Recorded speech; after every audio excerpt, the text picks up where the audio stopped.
For this video, I'm going to take you on a scenic tour of Myrtle Beach, South Carolina, with my focus being the boardwalk area and nearby attractions.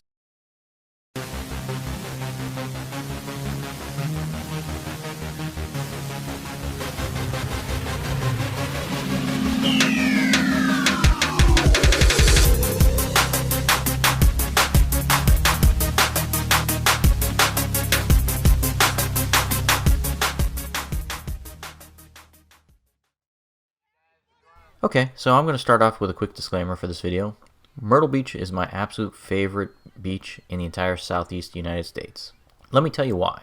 I grew up on the Jersey Shore, going to Seaside Heights and Point Pleasant and Wildwood, Keansburg, those type of places growing up as a kid. I absolutely love arcades and skee ball and amusement parks, and that's why I love Myrtle Beach so much, because it's the closest thing you've got in the southeast that resembles those New England style boardwalks with concessions and arcades and amusement parks. I've done a lot of videos about beaches now on this YouTube channel, and if you're going for a natural, undisturbed beach, Myrtle Beach isn't that. This is a built up, commercialized area.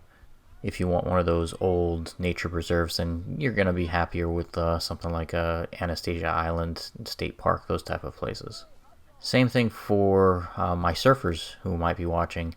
This is not a place to probably surf. The waves are okay, but most of the surfers I know would rather surf at Sebastian Inlet or South Beach or Jacksonville Beach, Flagler Beach. Most of the Florida beaches seem to get most of the attention for surfing. So you'll notice in this video, I kind of walked around a lot in the boardwalk and promenade area. What's interesting about Myrtle Beach is the boardwalk is actually pretty narrow. It's the most narrow one I've ever seen, but it's really long. It starts around where the old Pavilion amusement park was once located, and it basically will take you up north of the pier up to North Myrtle Beach, where a lot of the resorts are. There are quite a few tourist attractions located in this vicinity. You've got the Ripley's Believe It or Not. There's an escape room. The Sky Wheel is here. Quite a few great restaurants as well. If you like seafood, you'll probably like Mo Moon's. They also have some decent drinks there. The Landshark Bar and Grill is built directly underneath the Sky Wheel, and they're known for their fish tacos, fish and chips, taco nachos. Basically, there's a lot of seafood restaurants in Myrtle Beach. Riptides and Pier 14 are also located nearby and are also seafood restaurants, so it's a lot of seafood. If you love seafood, then you'll definitely like eating in Myrtle Beach. If you're not a fan of seafood, then it might not be the greatest place to vacation. If it's been a while since you visited Myrtle Beach like me, you'll probably be shocked that the Pavilion Amusement Park is completely gone. There is a new pavilion that's located at Broadway at the beach, but the location of the old park is just a big vacant lot now. There are a couple great arcades located right here on the boardwalk. The oldest one is the Fun Plaza, and they also have the Boardwalk Arcade. Both arcades are great places to spend a couple hours playing your favorite video games. While it's not in the immediate area of the boardwalk, probably about 2 miles south of here, there is a really good amusement park known as Family Kingdom. While it is kind of rough riding, they do have an amazing wooden roller coaster. I just would probably recommend taking an Advil before you get on it. But what more can I say about Myrtle Beach? My bottom line is I love this place. I highly recommend it. If you're looking for a great place to spend time with your family, it's a fairly economical place to do it. It's much cheaper than going to the traditional theme parks.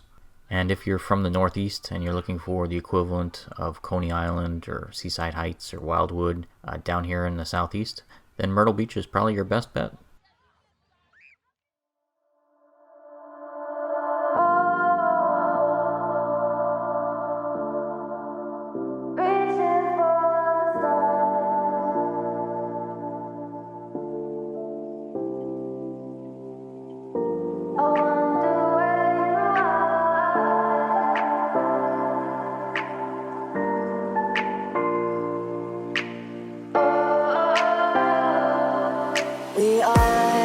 We are dreaming in the dark. We are nothing more than dust.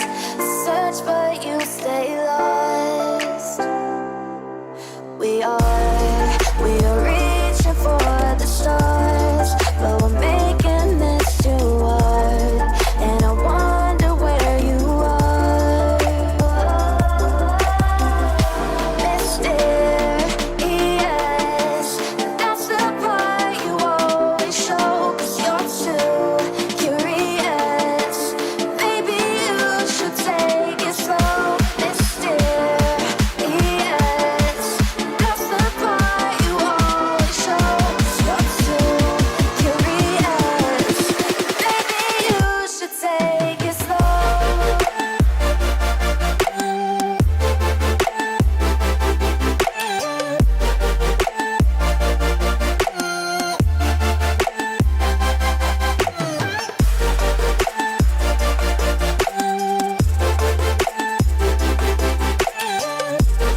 Thanks for watching this episode of The Adventure Schmuck. If you enjoyed today's video, don't forget to like and subscribe. See everyone next week.